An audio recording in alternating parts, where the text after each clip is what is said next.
Second thing, if you want to see God answering our prayers, अगर दूसरी बात, अगर आप अपनी प्रार्थना के उत्तर देखना चाहते हो, I need a dependable partner.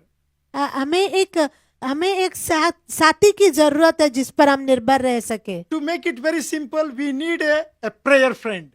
हम एक सहज भाषा में बोले तो प्रार्थना करने वाले एक दोस्त की जरूरत है. Not a Instagram or Facebook friend.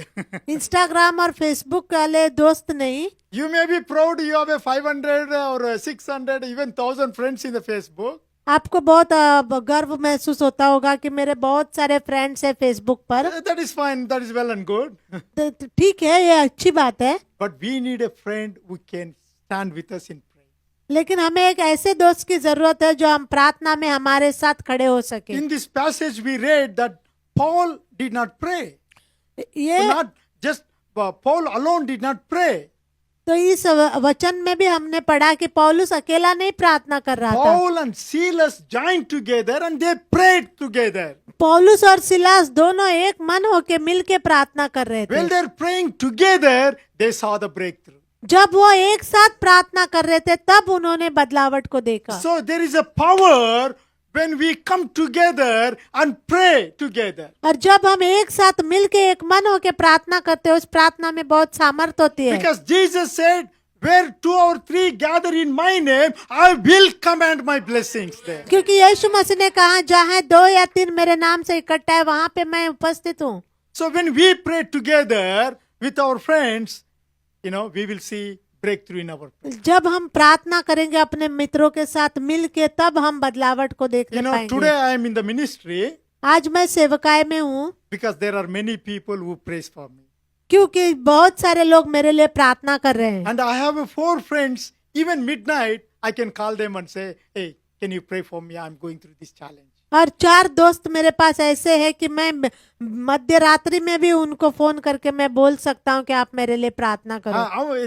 They can call me and wake me up anytime and share their prayer request and we pray together. और ऐसे ही वो लोग भी मुझे किसी भी समय फोन कर सकते हैं और वो मुझे अपने प्रार्थना विषय बताते हैं और हम एक साथ प्रार्थना करते हैं. Every Sunday we see each other, we think everything is well with us. जब हम हर रविवार को यहाँ पे मिलते हैं, एक दूसरे को देखते हैं तो ऐसा लगता है कि सब कुछ सही चल रहा है. But we don't know what challenges we are going through. लेकिन हम नहीं जानते कि कौन से ऐसी बातों से हम गुजरते हैं. And when we pray together, और जब हम एक साथ मिलके प्रार्थना करते when हैं, we pray for one another, जब हम एक दूसरे के लिए प्रार्थना करते हैं, the burden will be loosened. और जो है हमारा बोझ निकल जाता है. And I want to encourage you to try this. मैं आपको उत्साहित करूंगा कि आप ऐसा करके देखो. At least have one prayer friend, एक ऐसा मित्र आपका रहना who चाहिए will be praying for you. जो आपके लिए प्रार्थना करे. And get up, if you have a challenge, just send a prayer request and say, can you pray for me?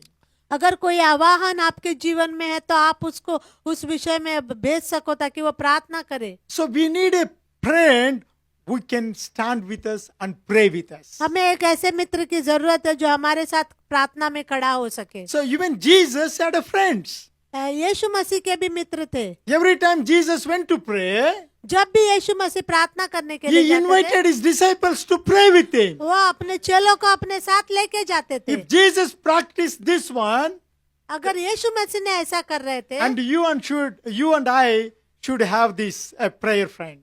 तो हमें भी ऐसे ही करना है. So this morning I want to encourage you आज की सुबह मैं आपको उत्साहित करना चाहता हूँ. to have a friend who can pray for you. तो आप एक ऐसा आपका मित्र रहना चाहिए जो आपके लिए प्रार्थना कर सके. So if you don't have a prayer friend, अगर आपका ऐसा कोई मित्र नहीं है my तो encouragement to you, मैं आपको इस बात से उत्साहित करूंगा, you have a friend आप एक ऐसा दोस्त बनाओ who can pray for you. जो आपके लिए प्रार्थना कर सके. Okay?